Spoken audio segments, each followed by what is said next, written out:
અમારા ગામમાં એક જણાએ 35 કન્યા જોઈ, 40 વર્ષ થઈ ગયા. કાકો ને ભત્રીજો 2 જણા ફરે, કાકા આ નહીં ચાલે, કાકા આ નહીં ચાલે, કાકા આ નહીં ચાલે. 35 કન્યા જોઈ.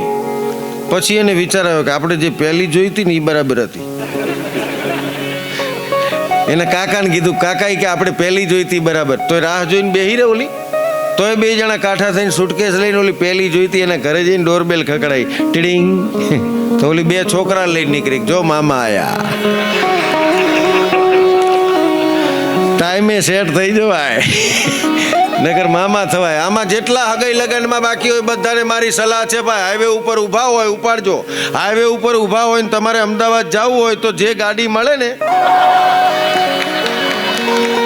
એમાં ગોઠવાઈ જવાય. નકર લક્ઝરીની રાહ જોવામાં ખટારા ખોઈ બેહાય અને પછી છેલ્લે છકડા હાથમાં આવે. અને છકડાની વિશેષતા એ છે, છકડા સાઈડ કાપે નહીં, સાઈડ આપે નહીં. હા, અમુકને છકડા ભટકાણા હોય.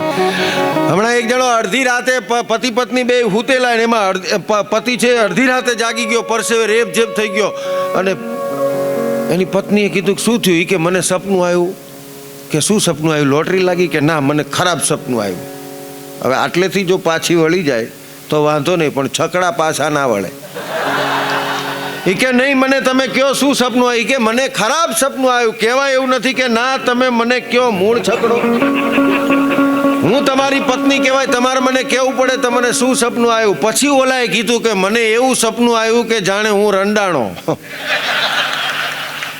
તો ઓલો છકડો ઊભો થઈને આમ કરીને આમ દુખણા લઈને કે તમને ખમા, તમે શું કામ રંડાવો? તમારા બદલે હું ના રંડાવું. લે આ છકડા. હમણાં એક જણે અડધી રાતે મને ફોન કર્યો. મને કે ગઢવી, મારી બાજુમાં મારી વાઈફ મને કે ઓઢીને સૂતી છે અને એના ચહેરા ઉપર મને કે દિવ્ય પ્રકાશ દેખાય છે. મેં કીધું તારી માં વોટ્સઅપ જોતી હશે, તપાસ કર.